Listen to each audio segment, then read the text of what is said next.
வணக்கம். ஒரு 30 வினாடி இன்ஸ்டாகிராம் ரீல் ஒரு நாட்டின் அரசியலையே மாற்ற முடியுமா? இந்த கேள்வி சில ஆண்டுகளுக்கு முன்பு கேட்கப்பட்டிருந்தால் பலரும் சிரித்திருப்பார்கள். ஆனால் இன்று அந்த சிரிப்பே பதிலாக மாறியுள்ளது. ஒரு காலத்தில் இன்றைய இளைஞர்களுக்கு அரசியலில் ஆர்வமே இல்லை.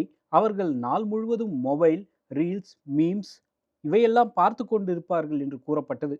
ஆனால் அதே இன்ஸ்டாகிராம் ரீல்ஸ், அதே வாட்ஸ்அப் குழுக்கள், அதே யூடியூப் நேரலைகள் இந்திய அரசியலின் கவனத்தை திருப்பும் அளவுக்கு சக்தி வாய்ந்த கருவிகளாக மாறியிருக்கின்றன. இது வெறும் ஒரு போராட்டத்தின் கதையல்ல. இது இந்தியாவின் புதிய அரசியல் மொழி உருவாகும் தருணம். முதல் பாடம்: இந்திய இளைஞர்களை இனிமேல் யாரும் குறைத்து மதிப்பிட முடியாது. இந்த போராட்டத்தை முன்னெடுத்தவர்கள் யார்? பெரிய அரசியல் தலைவர்கள் அல்ல, பிரபல நடிகர்களும் இல்லை, பல்லாண்டு அனுபவம் உள்ள கட்சி தலைவர்களும் அல்ல. போட்டித் தேர்வுகளுக்காக பல ஆண்டுகளாக உழைத்து வந்த சாதாரணமானவர்கள். அவர்களுக்கு அரசியல் எதிர்காலம் எதுவும் இல்லை, கட்சி பதவிகளும் இல்லை, பாதுகாக்க வேண்டிய அரசியல் புகழும் எதுவும் கிடையாது. அவர்களிடம் இருந்த ஒரே விஷயம் அவர்களின் எதிர்காலம் மட்டுமே. அந்த எதிர்காலமே மீண்டும் மீண்டும் கேள்விக்குறியாக மாறிய போது அவர்கள் சமூக ஊடகங்களை ஒரு ஆயுதமாக மாற்றினர். இன்ஸ்டாகிராம் ரீல்ஸ்கள், வாட்ஸ்அப் தகவல் பரிமாற்றம், யூடியூப் நேரலைகள் இவை அனைத்தும் சேர்ந்து எந்த அரசியல் கட்சியும் உருவாக்க முடியாத வேகத்தில் மக்களை ஒன்றிணைத்தன. இரண்டாவது பாடம்: கல்வி நெருக்கடி ஒரு அரசியல் பிரச்சனையாக மாறியுள்ளது. பல ஆண்டுகளாக இந்தியாவில் கேள்வித்தாள் கசிவுகள் தொடர்ந்து நடந்துள்ளன. நீட், அரசு பணி தேர்வுகள், பல்வேறு நுழைவுத் தேர்வுகள், ஒவ்வொரு ஆண்டும் ஏதோ ஒரு சர்ச்சை.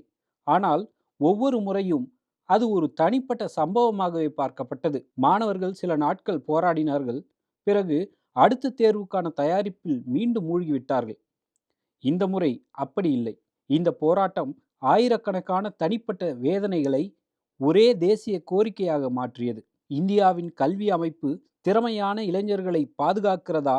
இந்த ஒற்றை கேள்வி முதல் முறையாக அரசியல் விவாதமாக மாறியது. இந்தியாவின் டெமோகிராஃபிக் ஆங்ஸைட்டியாக மாறுகிறதா?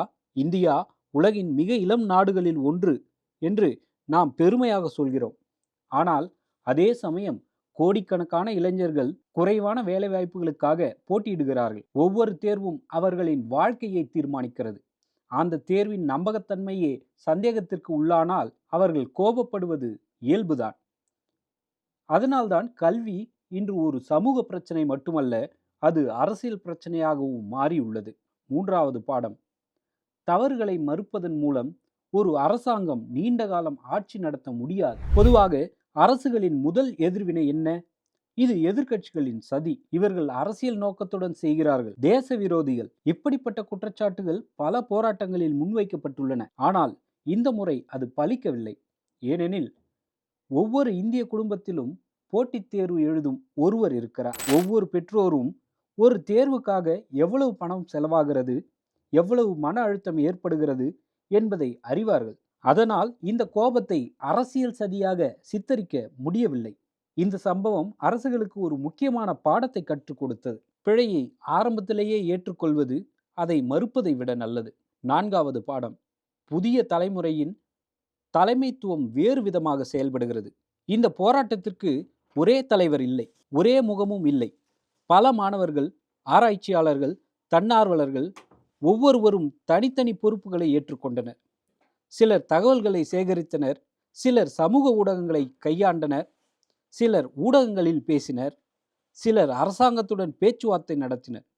இது பாரம்பரிய அரசியலில் இருந்து முற்றிலும் மாறுபட்டது. இது ஹரிசாண்டல் லீடர்ஷிப், அதாவது பதவி முக்கியமல்ல, நம்பகத்தன்மை முக்கியம், வயது முக்கியமல்ல, திறமை முக்கியம் என்பதை ஜென்சி தலைமுறை நிரூபித்துள்ளது. ஐந்தாவது பாடம்: ஜனநாயகம் இன்னும் உயிருடன் இருக்கிறது.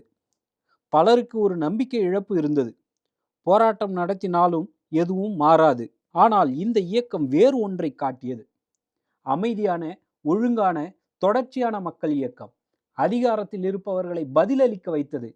ஒரே அமைச்சர் ராஜினாமா செய்ததால் கல்வி அமைப்பு முழுவதும் மாறிவிடாது. ஆனால் அது ஒரு முக்கியமான அரசியல் செய்தியை வழங்குகிறது. பொறுப்பு கேட்கும் குடிமக்கள் இருக்கும் வரை ஜனநாயகம் செயல்படும். ஆறாவது பாடம்: ஊடகங்களின் ஏகபோக சக்தி உடைந்து வருகிறது. ஒரு காலத்தில் தொலைக்காட்சி காட்டினால்தான் அது செய்தி. இன்று இன்ஸ்டாகிராமில் ஒரு ரீல், யூடியூபில் ஒரு வீடியோ, எக்ஸ் அல்லது வாட்ஸ்அப்பில் ஒரு பதிவு, இவைகளே தேசிய விவாதத்தை உருவாக்குகின்றன. சில முக்கிய ஊடகங்கள் இந்த போராட்டத்தை புறக்கணித்தாலும் டிஜிட்டல் உலகம் அதை கோடிக்கணக்கான மக்களிடம் கொண்டு சென்றது. அதுவே புதிய அரசியல்.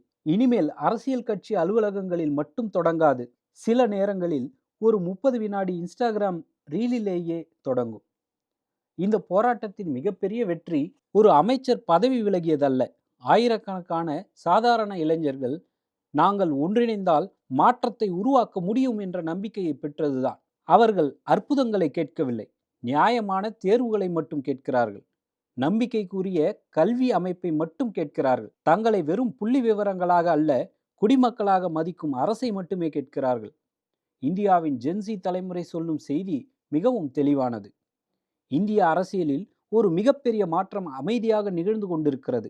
அது ஒரு கட்சி மாற்றமோ ஒரு தேர்தல் மாற்றமோ அல்ல, அது ஒரு தலைமுறையின் மனநிலை மாற்றம். சமீபத்திய மாணவர் எழுச்சி மத்திய கல்வி அமைச்சர் தர்மேந்திர பிரதானின் பதவி விலகலுக்கு வழிவகுத்ததாக இந்த இயக்கத்தின் ஆதரவாளர்கள் கருதுகின்றனர். ஆனால் அதைவிட பெரிய வெற்றி வேறு ஒன்று. இந்தியாவின் புதிய தலைமுறை, குறிப்பாக ஜென்சி, ஒரு மிக முக்கியமான உண்மையை உணர்ந்திருக்கிறது. ஜனநாயகத்தில் அவர்கள் வெறும் வாக்காளர்கள் மட்டுமல்ல, அவர்கள் அரசின் முடிவுகளை மாற்றும் சக்தி கொண்ட குடிமக்கள். அரசு என்பது மக்களுக்கு மேலே இருக்கும் ஒரு அதிகார அமைப்பு அல்ல, மக்களால் உருவாக்கப்படும் ஒரு அரசியல் ஒப்பந்தம். அந்த ஒப்பந்தத்தின் உண்மையான உரிமையாளர்கள் மக்களே. அந்த மக்களில் மிகப்பெரிய பங்கை கொண்டிருப்பவர்கள் இன்றைய இளைஞர்கள். பல ஆண்டுகளாக அரசியல் எங்களால் மாறாது, நம்முடைய குரலை யாரும் கேட்க மாட்டார்கள் என்ற நம்பிக்கையின்மை இந்திய இளைஞர்களுக்கிடையே இருந்தது. ஆனால் இந்த போராட்டம் ஒரு புதிய உணர்வை உருவாக்கியுள்ளது.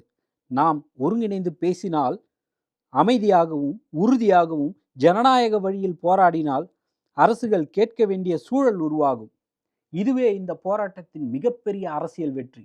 இது ஒரு அமைச்சரின் பதவி விலகலை கடந்த ஒன்று. இது ஒரு தலைமுறையின் அரசியல் விழிப்புணர்வு. இன்று அவர்கள் கல்விக்காக குரல் கொடுத்திருக்கிறார்கள், நாளை வேலை வாய்ப்புக்காக குரல் கொடுப்பார்கள், நாளை மறுநாள் பொருளாதாரம், சுற்றுச்சூழல், சமத்துவம், ஜனநாயக உரிமைகள், அரசியலமைப்பு சட்டத்தின் மதிப்புகள் ஆகியவற்றிற்காக குரல் கொடுப்பார்கள். ஜனநாயகத்தின் உண்மையான வலிமை தேர்தல் நாளில் மட்டும் வெளிப்படுவதில்லை, தேர்தல்களுக்கு இடையிலும் மக்கள் தங்கள் குரலை வெளிப்படுத்தும் போதுதான் ஜனநாயகம் உயிரோடு இருப்பதை நிரூபிக்கிறது. இந்தியாவின் புதிய தலைமுறை இந்த பயணத்தை தொடங்கி இருக்கிறது. இது ஒரு முடிவு அல்ல, இது ஒரு புதிய அரசியல் கலாச்சாரத்தின் தொடக்கம். இந்திய ஜனநாயகத்தின் அடுத்த அத்தியாயத்தை எழுதப் போவது அரசியல் கட்சிகள் மட்டுமல்ல, விழித்தெழுந்த இந்த புதிய தலைமுறையும் தான். ஜெய்ஹிந்த்.